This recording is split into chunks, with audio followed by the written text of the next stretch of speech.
DGP IG conference में PM Modi की class लगी है। हर कोई जानना चाहता है कि प्रधानमंत्री मोदी की वर्किंग स्टाइल क्या है। मोदी कब से काम करना शुरू कर देते हैं, कब सोकर उठते हैं और कब जागते हैं। आज आपको यह खबर भी बताऊंगा। वैसे खबर तो छत्तीसगढ़ में चल रही डीजीपी आईजी कॉन्फ्रेंस की बैठक की है, लेकिन मोदी शाह सुबह 8 बजे इस बैठक में पहुंच गए थे, इसलिए चर्चा इस बात की भी होगी।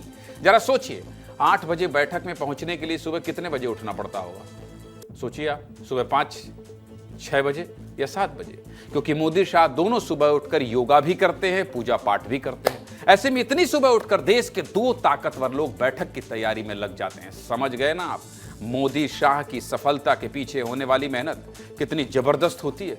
दूसरे दिन यानी आज डीजीपी आईजी कॉन्फ्रेंस में प्रधानमंत्री मोदी शामिल हुए। सुबह 8 बजे से मीटिंग का दौर शुरू हुआ, जो रात 8:30 बजे तक जारी रहा।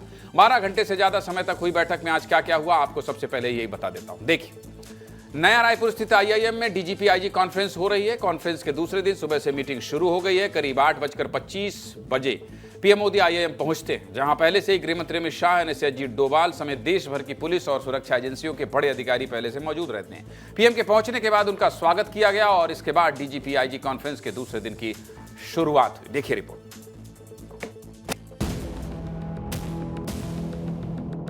M1 बंगले के बगल में ही मैं मौजूद हूँ। ये प्रधानमंत्री के काफिले की तमाम गाड़ियां हैं और ये एक एक करके M1 बंगले से निकली हैं और M1 बंगले से निकलने के बाद में अब सीधे वो IIM के लिए जो है वो रवाना हो रही है। कुल 4 सत्रों पे जो है वो सम्मेलन होने वाला है, कॉन्फ्रेंस होने वाली है। उन चारों सत्रों पे प्रधानमंत्री नरेंद्र मोदी शामिल रहेंगे और ये देख सकते हैं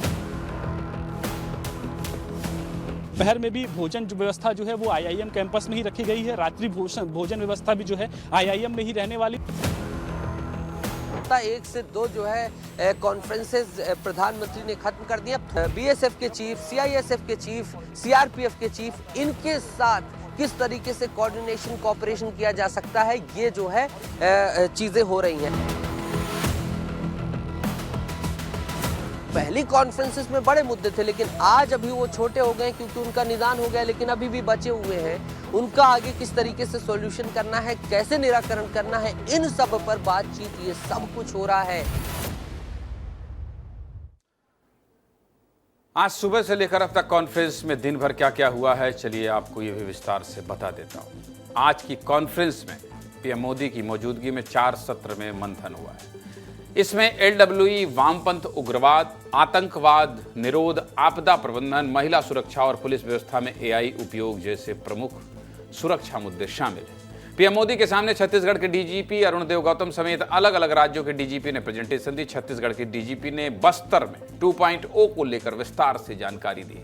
इसके अलावा बस्तर में माओवाद के खिलाफ कार्रवाई और एक बार फिर मीटिंग में मार्च 2026 तक माओवाद के खात्मे पर ठोस रणनीति बनाई गई है। इस कॉन्फ्रेंस में IB के अधिकारियों ने विजन 2047 के हिसाब से देश की अंदरूनी सुरक्षा को लेकर जानकारी दी है, ताकि देश किसी भी खतरे से इंटेलिजेंस के जरिए निपट सके। साथ ही कई अहम मसलों पर भी मंथन हुआ है, जिसमें भारतीय भगोड़ों की वतन वापसी के लिए रोड मैप जैसे मुद्दे शामिल रहे हैं। IB के साथ साथ कई सुरक्षा एजेंसियों के अधिकारियों ने भी प्रेजेंटेशन दी।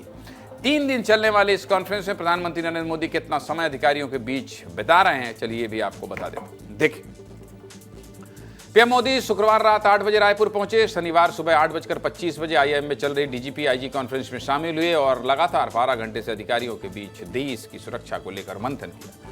प्रधानमंत्री मोदी 4 सत्रों में अधिकारियों से चर्चा कर रहे हैं। इसके बाद अब कॉन्फ्रेंस के तीसरे दिन यानी रविवार को भी पीएम मोदी सुबह 8 बजे से अधिकारियों के साथ बैठक करेंगे और शाम करीब 5 बजे दिल्ली के लिए रवाना होंगे। मतलब 2 दिन में प्रधानमंत्री 20 घंटे से ज्यादा समय तक देश की सुरक्षा के लिए बैठक कर रहे हैं। मेरे साथ समय क्या हो गया? 8:50 हो गया। सहयोगी तो मेरे साथ हैं, मृगेन जी भी हैं, खोमन भी हैं, नितेश भी हैं। बस नितेश से जल्दी आप लोग 30-30 सेकंड में बता दीजिए क्या क्या है, कहां कहां खड़े हैं। नितेश सबसे पहले आप बताइए। जी बिल्कुल, देखिए IIM परिसर के बाहर ही हम खड़े हैं और अभी प्रधानमंत्री नरेंद्र मोदी परिसर के अंदर ही हैं। सारी तैयारियां हो गई हैं उन्हें यहां से M01 ले जाने के लिए, लेकिन अभी भी इंतज़ार शेष है।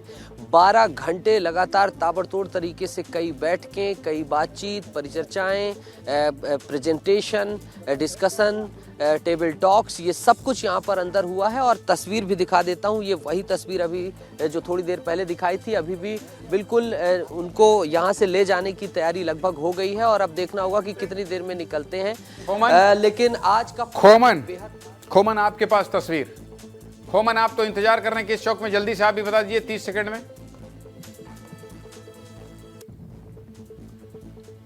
देखिए G20 चौक पे अभी मैं मौजूद हूँ और यह देखिए अलर्ट जारी कर दिया गया क्योंकि जो प्रधानमंत्री कुछ देर बाद वहाँ से निकलेंगे और इसी रास्ते से जो है M01 जाने वाले हैं। लेकिन सबसे बड़ा चीज़ और छत्तीसगढ़ के लिए बहुत बड़ा खास यही रहा कि जब छत्तीसगढ़ में नक्सलवाद खत्म होगा तो किस तरीके से छत्तीसगढ़ विकास करेगा, बस्तर किस तरीके से विकास करेगा, वहाँ की पर्यटन कैसे बढ़ेगी, इसकी जानकारी आज डीजीपी अरुण गौतम ने दी। और देखिए इसी रास्ते से प्रधानमंत्री कुछ देर बाद आने वाले हैं। और ब्रिगेड जी, कल भी बैठक होना है और बहुत टाइट शेड्यूल रहता है भाई, मानना पड़ेगा।